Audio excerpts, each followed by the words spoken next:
Hi guys, kumusta namong tanan? O nanapod si Manay Gina, no? Nanapod tayo chika. So, kaganina mang good, siguro mga alas 3 to sa hapon. Pero wait, kinsay naka-experience sa inyo ha guys? Kana ganing kuan, kana ganing makadawat mo o kana mga sakit nga istorya, sakit nga kana mga insulto, ana good. So kung naka-receive mo ana, so pareho ta naka-receive pud ko.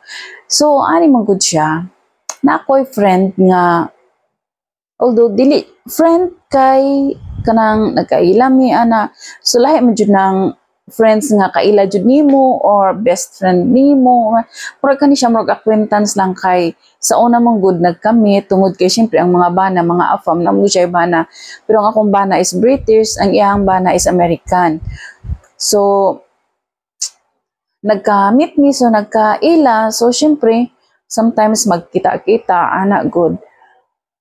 So silang duha is siguro mga 2 to 3 years lang sila nga nag-ipon then ambot lang o sa ilang problema then nagkahiwalay sila. Ang lalaki ning balik sa US ang siya nabilin diri. So ambot unsay rason nganong pero nakapuyo naman to sila nakapuyo na siya US siguro mga more than a year then nag-anhi sila diri. So na sila mga negosyo sa una. So pag uli sa lalaki murag nagkaanam-anam og ka purdoy. So nangabaligya ana.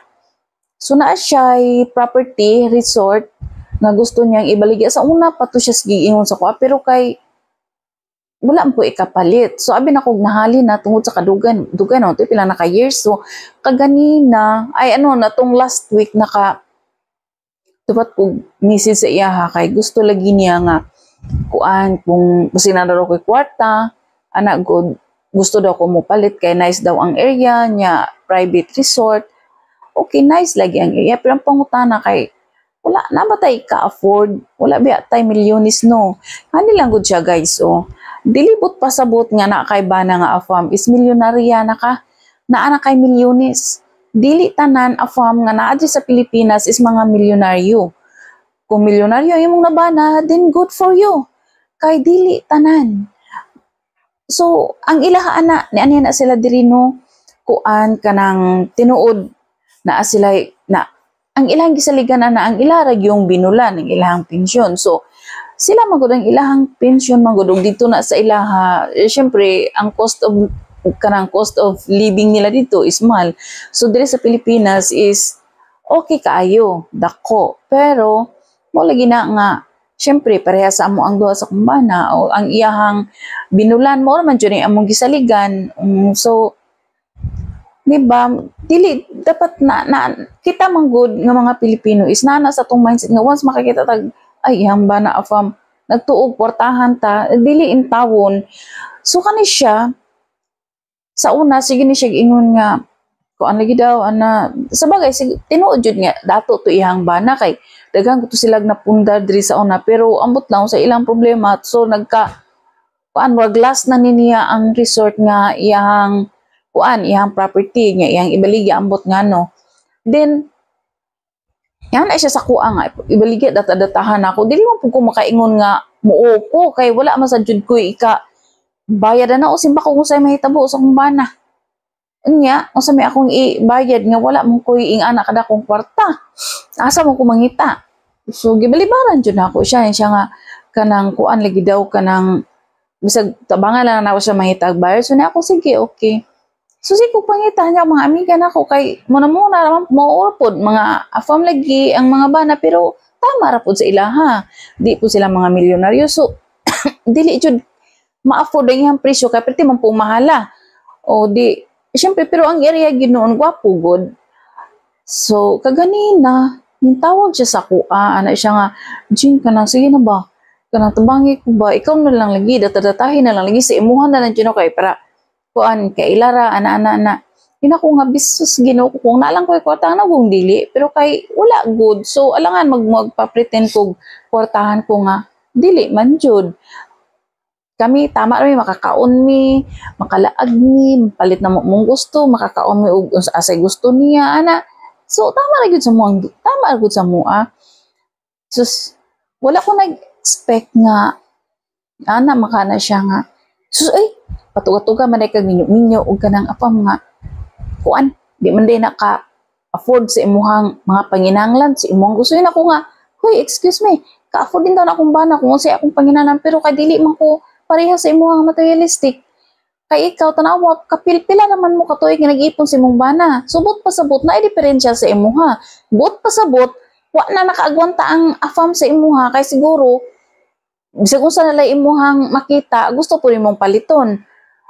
So, dili jud na siya ka, di jud makatiis ang tinod tanawa bisan gani ingon ka dato ang imong bana pero gani kagwanta sa imong kinaiya. O ayaw ko ikumpara kay imong ko lahi ta. Ako dili ko kanang magpapritin nga tuna ko bana kuan ko ana dili. Kay ako sus kung unsay naa mao ra gyud na og isa pa dili jud ko materialistic nga tao kung unsa ra gyoy ma-afford sa kumbana maora jud na dili jud ko kuan ngayon siya nga da baan oy kanang nag-aksaya ra daw kog panahon inako sa imo nagsaya sa kuha dili kay kung sa imuha naminyo kag afam para lang nga maka kwarta ka para lang na mapalit nimo imong gusto ko ako dili ako nagminyo ko sa kumbana istungod na gusto na ako na ako'y kapikas kinabuhi nga gusto na ko mo pahuway kay siyempre dugay nagukay ko sa abroad gikapoy na ko panarbaho gusto na ko mo stay nga nakauban ako kung bana o karon happy ko so susuko kay siya nga sus bulok jud kay nako ay naayaw ko kung bright ka wa ang tani mo nagpamaligyan ni mga butang isa dili na ko kailangan ng mga property ka bulok ka nga no wala ko'y anak for what pa nga magsakit-sakit nandiyo ko sa kong ulo ang akong gusto ron nga mag-enjoy lang mi sa kong bana ug-asa mi mag adto nga mao ra jud na simple so ana good guys kanang lain ba nga kana ganing kung gibalibaran mo ayaw kalain kay dapat kabalo mo nga dili tanan afam is milyonaryo so di ba guys lain kayo ba nga masuko og mabalibaran nya dagana kay istorya ana ba lain so katurog siya guys oy nagpagawas ra sad ko di ba uso gid na sukmid no ay ngano pag na kay mga kinanakit sukmid dayon gusto lang nako kanang awareness lang ba nga dapat kabaluta no nga dili tanan milyonaryo ang mga afam nga naa diri sa Pilipinas di ba nya isa pod ako maluoy jud ko sa kumbana kay iyaha ko nang kuan no hinaguan ko na niya nga pagtrabaho niya dito niya diri siya nagkuan so dili ko gusto na ko ma-enjoy na mong duha so kato lang guys life is too short kung kailangan happy lang jud ta bye thank you for watching